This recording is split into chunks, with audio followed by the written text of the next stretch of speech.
picturesque North Gate, we enter Yellowstone National Park, one of America's most beautiful and phenomenal wilderness areas. Located in northwestern Wyoming, the Yellowstone region was set aside by an act of Congress in 1872. Since that time, millions of visitors have enjoyed its scenic wonders. In this unique wonderland, there are countless hot springs of all sizes and shapes. All are distinctly beautiful. Since the beginning of time, nature has carried on the never-ending creation of fantastic wonders in Yellowstone National Park.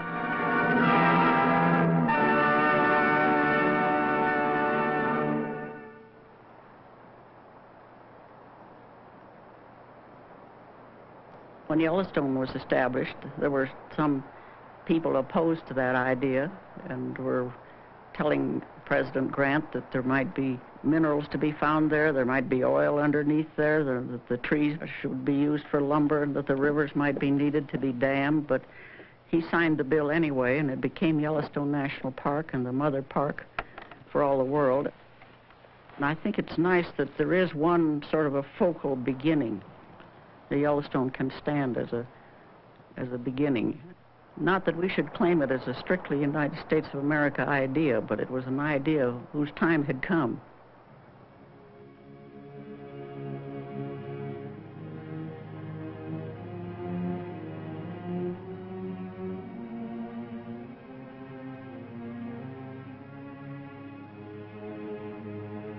The early settlers of the New World had little thought for parks and preservation. To many, America's wilderness was a fearful place, full of wild beasts and wild men. The pioneer drew courage and conviction from Genesis. Be fruitful and multiply, replenish the earth and subdue it.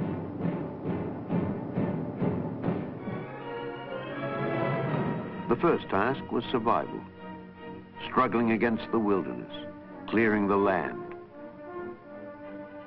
changing the course of rivers, cutting trails and building towns.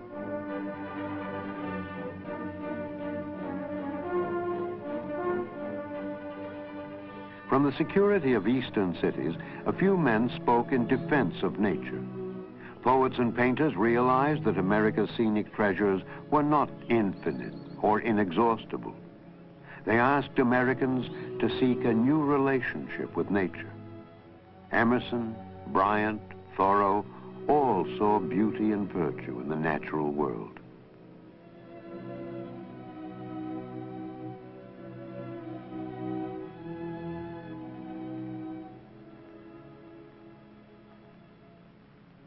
Artists such as Catlin and Cole portrayed its dignity and spirit.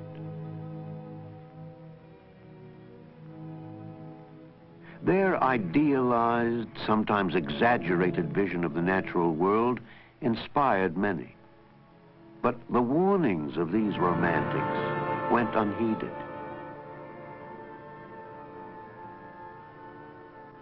Progress was now accelerated by the machine. The Industrial Revolution fueled further exploitation of America's resources. By the 1860s, wagon trails and railroads linked east to west, and the unlimited wilderness was fast disappearing.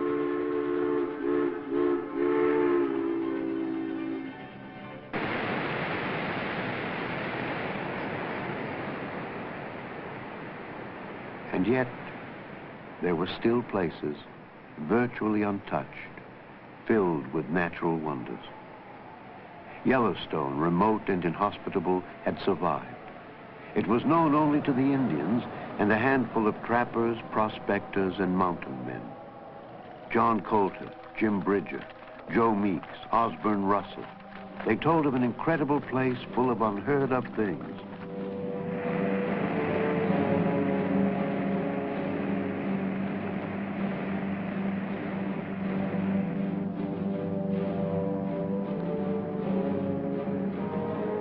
Jim Bridger called it a place where hell bubbled up. No one believed him.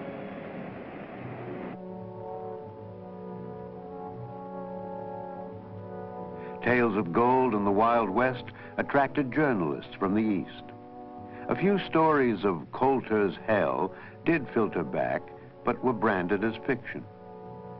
This disbelief continued until the Washburn-Langford-Doane expedition penetrated Yellowstone's mysteries in 1870.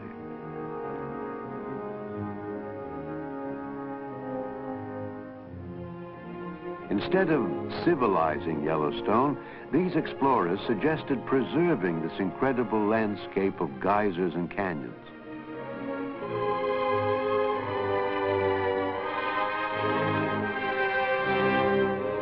Their reports excited the American public and prompted Congress to send the chief geologist, Ferdinand V. Hayden, to document Yellowstone's wonders.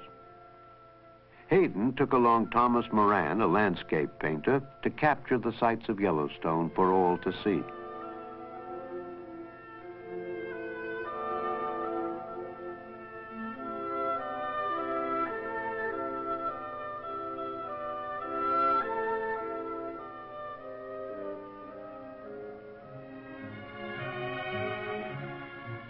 Their images spoke eloquently for preserving this unique land.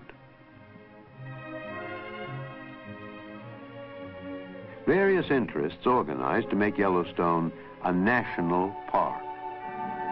Hayden led the scientific community's call for preserving Yellowstone. He saw it as an unspoiled, living laboratory for long-term study. The Northern Pacific Railroad saw Yellowstone as a potential tourist mecca. Preservationists, long dismayed by the commercial ruin of Niagara Falls, strongly supported the Yellowstone bill.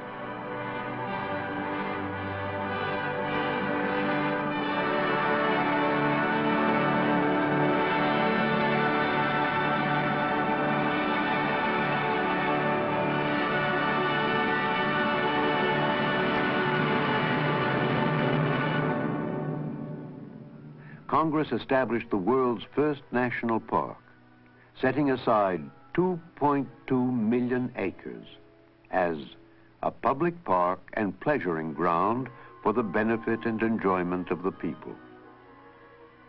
Yellowstone was more than a tract of land set aside. It was a challenge. Could we both preserve and enjoy a place without destroying it? Initially, the answer was no. Hunters slaughtered the wildlife, souvenir seekers smashed thermal features, squatters and their cabins scarred the landscape.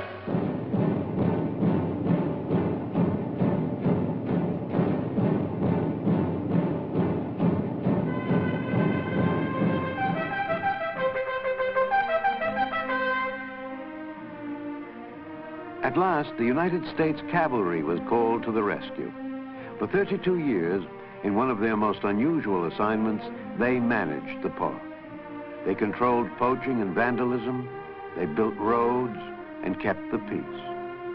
Yellowstone was protected, and some of the park was developed for public access.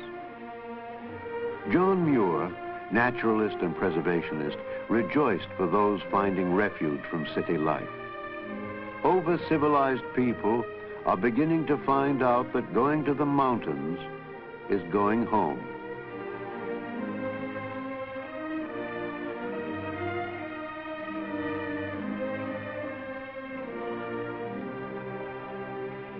Yellowstone and the scenic parks that followed are the cornerstones of a conservation-preservation ethic, a land philosophy originating with the first inhabitants of America's wilderness, whose advice we are only now coming to appreciate. All things are connected. Whatever befalls the earth, befalls the sons of the earth. Even the white man cannot be exempt from the common destiny. We may be brothers after all. We shall see. This we know. The earth does not belong to man. Man belongs to the earth.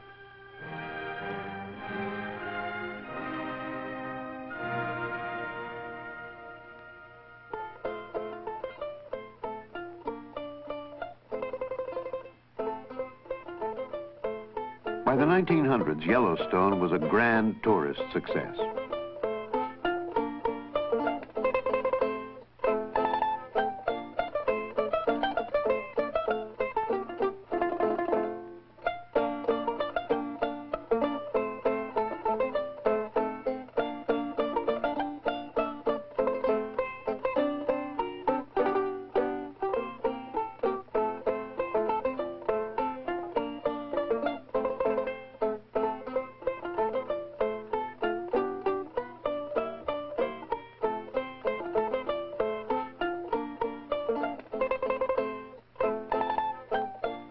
More parks, more people. There was a growing need for unified management. In 1916, Congress created a National Park Service with a mandate to conserve the scenery and the natural and historic objects and wildlife therein, and to provide for the enjoyment of the same in such manner and by such means as will leave them unimpaired for the enjoyment of future generations. Unimpaired for future generations. A new challenge. A step towards a democratic park idea. Preserve our finest natural areas and cultural sites in the name of generations yet unborn.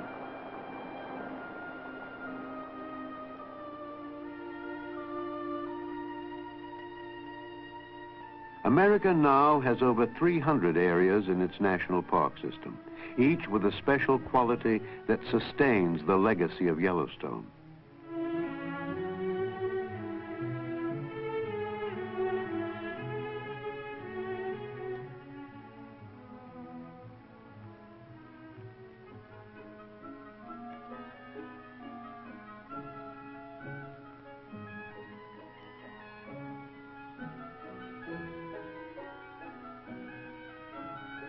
They continue to reveal the beauty of Thoreau, provide the adventure of Colton, and, as Muir promised, they have become sanctuaries for urbanized America.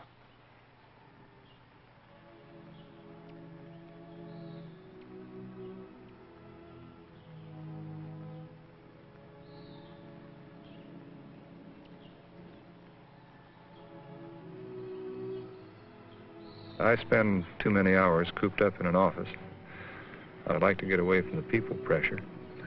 When you're out here and you can sort of reevaluate your problems and say, well, it's more important for me to have a drink of water out of that cold spring right now than just about anything in the world.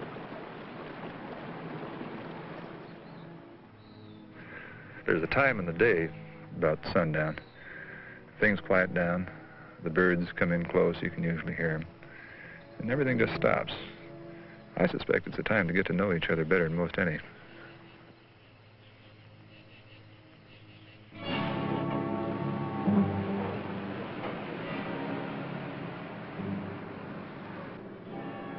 Unfortunately, popularity presents a growing dilemma.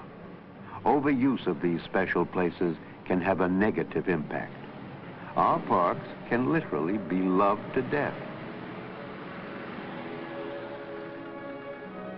Congress has sought to expand our recreation opportunities through the national park system. Urban parks in the hearts of our cities attract millions of people each year. So it's all one thing, really. Wilderness parks, urban parks. It's all a question of the human being needing some greenery. Marty Murie has lived for many years with parks and wilderness in Wyoming and Alaska.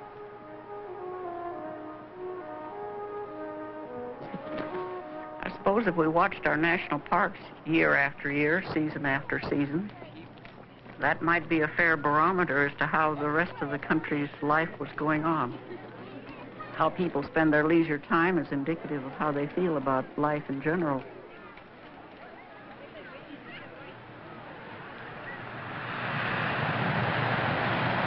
The national park idea has been extended beyond the natural wonders of Yellowstone to the landmarks of our history. Historians have warned us, when a society or a civilization perishes, one condition may always be found. They forgot where they came from.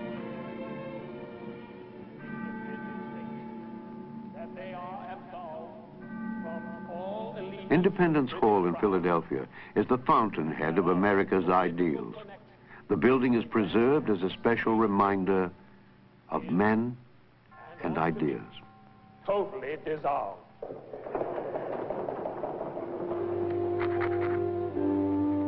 Self-evident. We hold these truths to be self-evident, that all men are created equal and independent, that from that equal creation they derive rights inherent and inalienable. Historical parks can be our windows into the past, a chance to look back.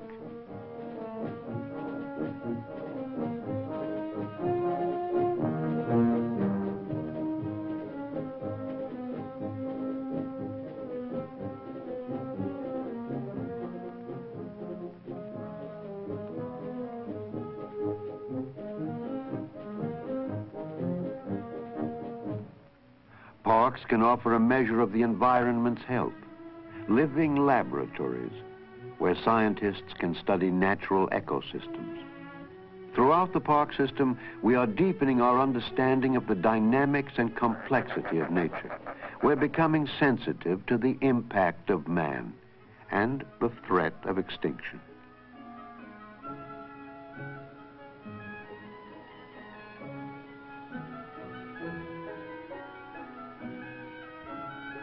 The national park idea, like the ecosystems it protects, is an evolving process, constantly renewing the challenge of preservation.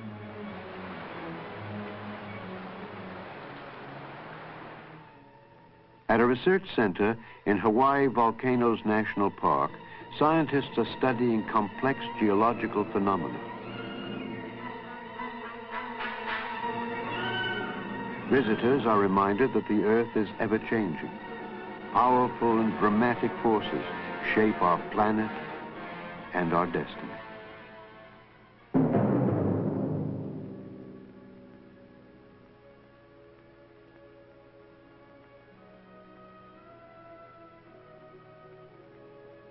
The responsibility for preservation has been accepted worldwide. There are over 1,500 national parks and preserves around the world. Each nation, responding to its particular needs and values, seeks to preserve the special features of its land and culture.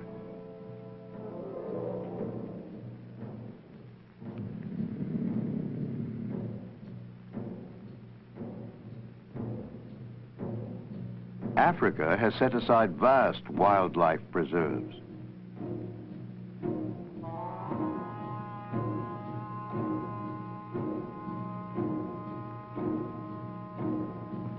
Increasingly, these national parks are caught in the conflict between the territorial needs of wild animals and the agricultural needs of man.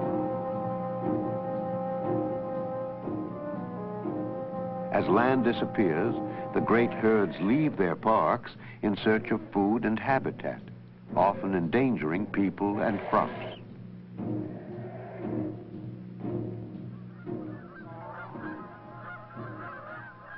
The birds of the world travel thousands of miles with no thought for the political boundaries they cross. Since 1919, Russia's Astrakhan Reserve has provided a protected stopover for birds migrating from Arctic Siberia to South Africa. The effective protection of wildlife requires more than space. It takes global cooperation. Our own Alaska is host to migratory birds from 6 continents.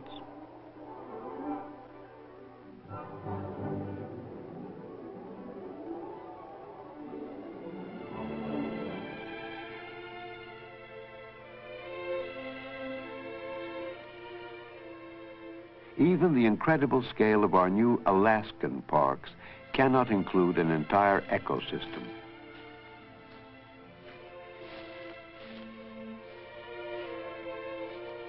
Alaska is the story of Yellowstone all over again. It represents a spectacular wilderness until now bypassed by the pressures of civilization. It abounds with beauty, mystery, and of course, valuable commercial resources. I don't feel there's enough wild country left anywhere in the world that we can afford to turn any of it over to commercial exploitation, because I think the future demands just about all the wild country we have left right now in order for the future generations to have a healthy life. Wilderness itself, it has been the basis of all our civilization so far. And having been the basis of all our sophisticated society, doesn't wilderness itself have a right to live on? And I wonder if we have enough reverence to life to concede to wilderness this right. And if this is to be accomplished, surely the national parks are the first place we would look to see this happening. And what of the future? How is the idea sustained?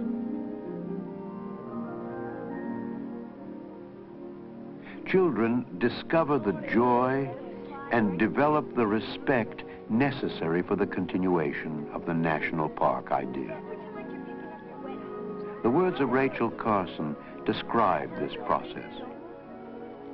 A child's world is fresh and new and beautiful, full of wonder and excitement. It is our misfortune that for most of us, that clear-eyed vision, that true instinct for what is beautiful and awe-inspiring is dimmed and even lost before we reach adulthood. If I had influence with the good fairy who is supposed to preside over the christening of all children, I should ask that her gift to each child in the world be a sense of wonder. It is not half so important to know as to feel. If facts are the seeds that later produce knowledge and wisdom, then the emotions and the impressions of the senses are the fertile soil in which the seeds must grow. The years of early childhood are the time to prepare the soil. And so the idea grows, each new generation recognizing the promise of Thoreau: in wildness is the preservation of the world. I think the greatest hope for a happy life for any young person nowadays is in the existence of national parks and wildlife refuges and wilderness areas. Otherwise, I think my great-grandchildren might have a very barren and sterile kind of existence. I can't imagine a very rich life with elemental kind of joys in it without some natural world in which to experience those joys. And I've watched my very young grandchildren enough to know that it does impinge on a youthful mind very powerfully, and that it does mean a great deal to them. I think they will be proud to be the guardians of these values as they grow older.